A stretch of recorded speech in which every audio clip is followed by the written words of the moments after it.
This is the Lockpicking Lawyer, and what I have for you today is a Daum System D Euro Profile cylinder. This is a 10-pin lock with 2 rows of 5 pins, one on the left and one on the right.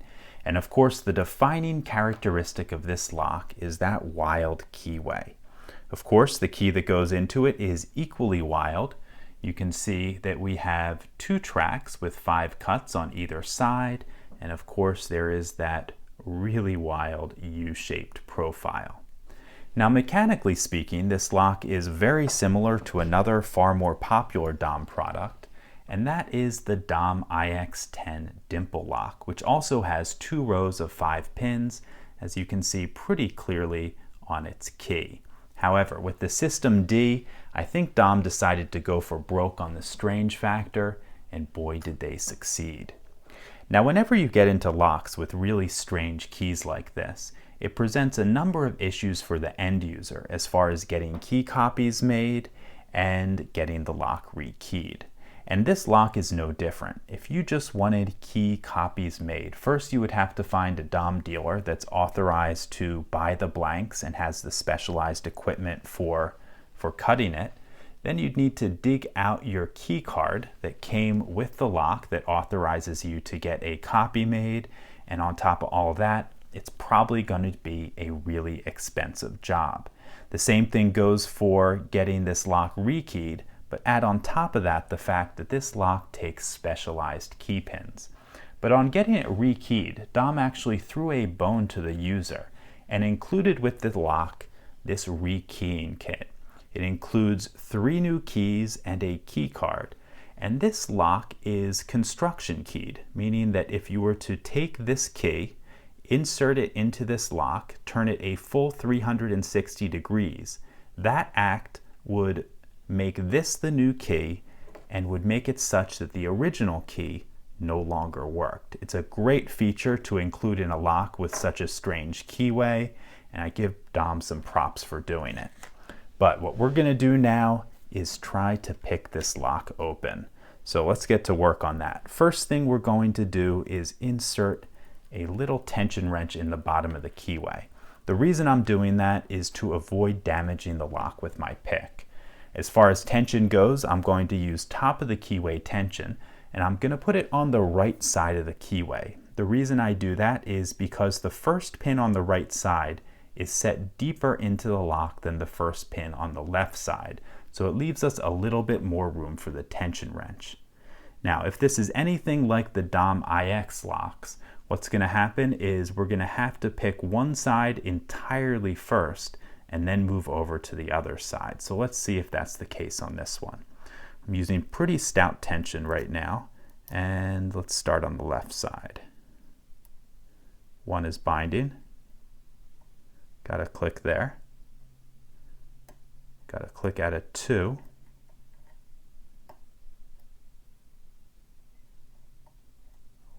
Little something at a 3 maybe, I'm not sure. 4 is loose, 5 is loose. Let's check the other side. 1, 2, 3, 4, 5. Okay, all loose. We probably need to set the right side first. Nothing on 1, 2. Click at a 3. Nothing on 4. Now 5 is binding. Got to click at a him. And as I'm pulling back, I feel 4 binding and got to click at a him. Going back to the beginning, 1, 2, 3. Another click at a 4. Another click at a 5, and we got a tiny bit of movement on the core. So let's move over to the right side, see if anything's happening now. 1,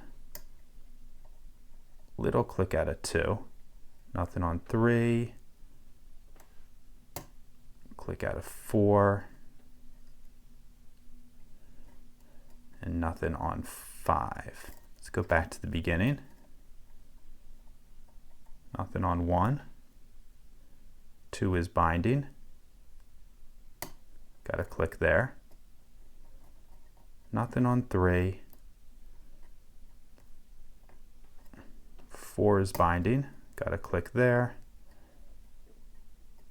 Nothing on 5.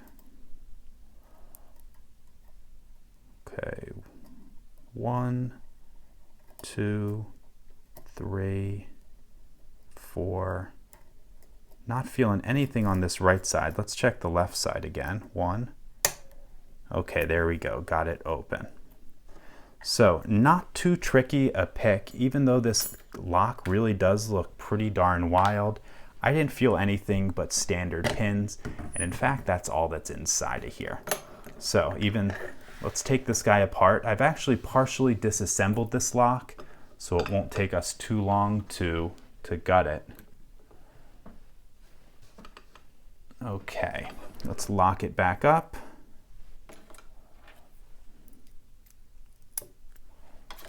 And get a clip remover to get this clip off the back.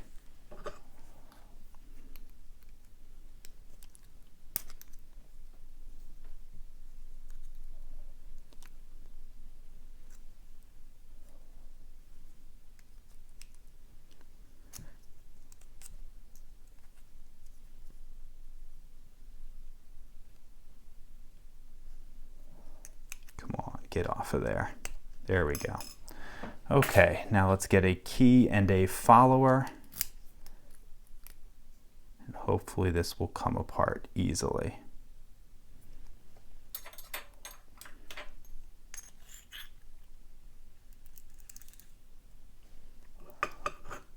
Okay, before we go any further, I'm going to show you something in this core. You can see on these front 2 pins on the left side we have small ball bearings. That is part of the device that allows you to rekey this lock simply by inserting the key, the new key, and turning.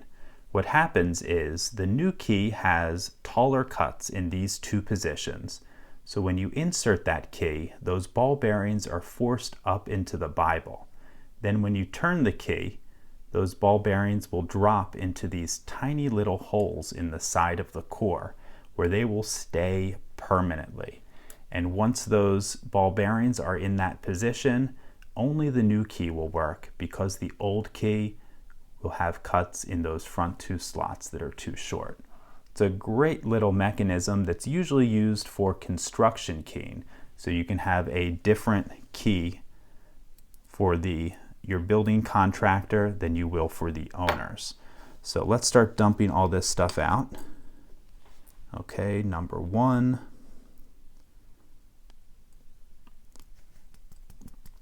Come on, number 2. 3. 4. Okay, we also dropped, what is that, number 6 by accident. Let's get number 5 out. 7, 8, and then I'm going to put 9 and 10 up top. Come on, get out.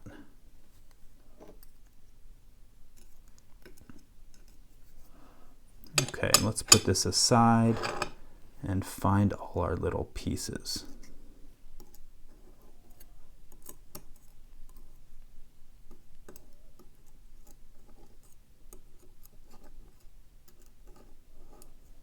Okay, I think I've got all that arranged correctly. Now let's get the driver pins out.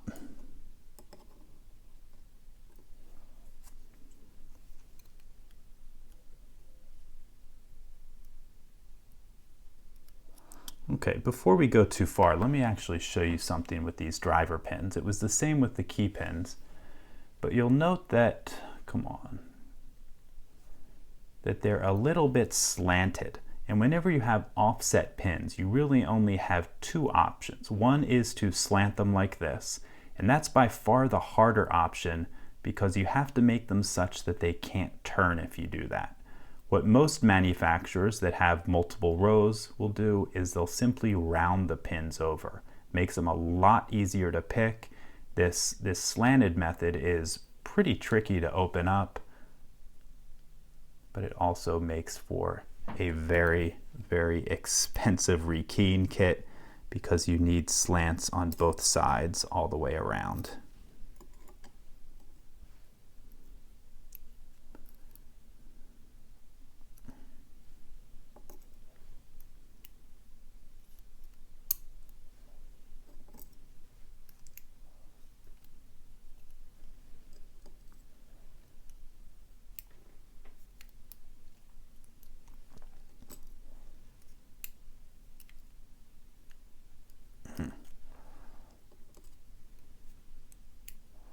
to say these pins are in here really tight. Some are hard to pull out.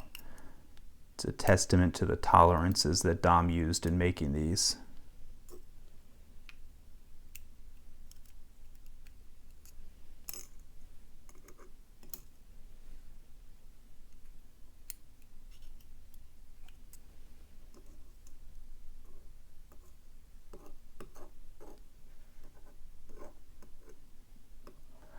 Okay, I've got all of that out, and before I put this down, let's take a look inside of the Bible.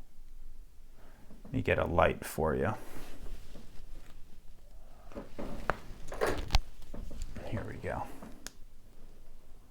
Okay, there you can see our 10 pinholes. Nothing particularly unusual in there, other than the fact that there are a whole bunch of pins. Okay, let me show you something interesting about this core. I mentioned that we have to have the pins such that they can't rotate when we have that slant design. And what they did to make the key pins so they can't rotate, and they did the same thing up in the core, is they made each of the pins this teardrop shape such that they can't rotate.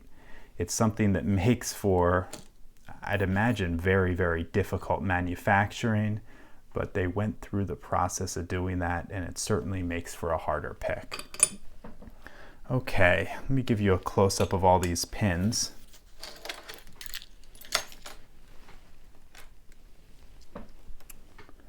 Okay, looking down at the pins, I see 2 security key pins in slots 5 and 7, and then I think we have security driver pins in slots 3 and 4, though I'm not entirely sure how they worked. I think maybe they might give you a bit of a false set, but I'm not really sure what they do beyond that.